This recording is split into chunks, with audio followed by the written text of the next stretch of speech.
కాబట్టి దేవునికి మహిమ కలుగును గాక. దేవుని బిడ్డలందరికీ ఉదయకాల శుభాలండి. దేవుడు మనందరిని ప్రేమించి మరి ఒక నూతన దినము డిసెంబర్ మాసంలో 24వ తారీఖులో దేవుడు మనల్ని ప్రవేశపరిచారు. ఈరోజు మరి ఇచ్చిన ఈ నూతన దినాన్ని బట్టి మనం దేవునికి వందనాలు చెల్లించాలి. ఈరోజు మంగళవారం జీవము గల దేవుని వాక్కు అనే కార్యక్రమంలో ఈరోజు దేవుడు మనకిస్తున్న వాగ్దానం కీర్తన గ్రంథం 31వ అధ్యాయం 24వ వచనం. మీరందరూ మనస్సును ధైర్యము వహించి నిబ్బరముగా ఉండడు. ఈ చదువుబడిన లేఖన భాగం ద్వారా దేవుడు మనకిస్తున్న చక్కటి వాగ్దానం. మీరందరూ కూడా దేవుని బిడ్డలమైన మనమందరము మనస్సును ధైర్యము వహించి నిబ్బరముగా ఉండండి అని దేవుడు మనకు అభయం ఇస్తున్నారు.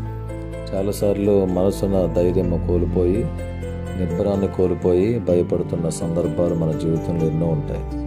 అలాంటి వారి గురించి దేవుడు ఈరోజు ధైర్యం చెప్తున్న మాట, మీరు మనసున ధైర్యము వహించి నిబ్బరముగా ఉండండి. బైబిల్ గ్రంథంలో మనందరూ తెలుసు, పేతురు గారు యేసుక్రీస్తు ప్రభువారు సముద్రం మీద నడిచి వస్తున్నప్పుడు యేసు ప్రభువారిని అడిగారు, ప్రభువా నీవైతే నేను కూడా సముద్రం మీద నడుస్తున్న నేల మీద. ప్రభు అన్నారు, ఓకే నాకు ఇష్టమే రమ్మని చెప్పినప్పుడు పేతురు గారు 2 అడుగులు వేస్తాడు నేల మీద. మనసులో సందేహము, ధైర్యాన్ని కోల్పోయాడు, నిబ్బరాన్ని కోల్పోయాడు. ఆ నేలల్లో మునిగిపోసాగాడు. ప్రభు చెప్పిన మాట, అల్ప విశ్వాసి ఎందుకు సందేహపడుతుంది. వీళ్ళ ఈరోజు దేవుడు మన పక్షంగా ఉన్నాడనే విషయాన్ని జ్ఞాపకం చేసుకుంటూ మనస్సున ధైర్యం వహించి నిబ్బరంగా ఉన్నప్పుడు దేవుడు మన జీవితంలో గొప్ప కార్యాలు చేస్తాడు. కనుక దేవుడు మనందరికీ మన మనసులో ధైర్యము వహించే శక్తిని, నిబ్బరముగా ఉండేటటువంటి కృపను దేవుడు ఇవ్వాలని కోరుతున్నాను. అట్టి కృప దేవుడు మనందరికీ అనుగ్రహించును గాక. ఆమేన్. మా ప్రేమల తండ్రి, పరిశుద్ధుడైన ప్రభువా, మీ పాదములు స్తోత్రం నాయన.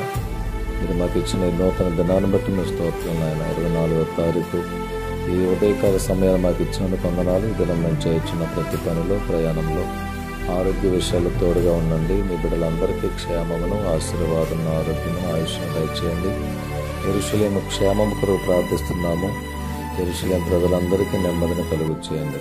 మీ రాకడ కొరకు మమ్మల్ని సిద్ధపరిచి రేపటి దినం క్రిస్మస్ ఆరాధన కొరకు సిద్ధపరచండి. యేసయ్య నామంలో ప్రార్థించి వేడుకొని పొంది ఉన్నాము తండ్రి.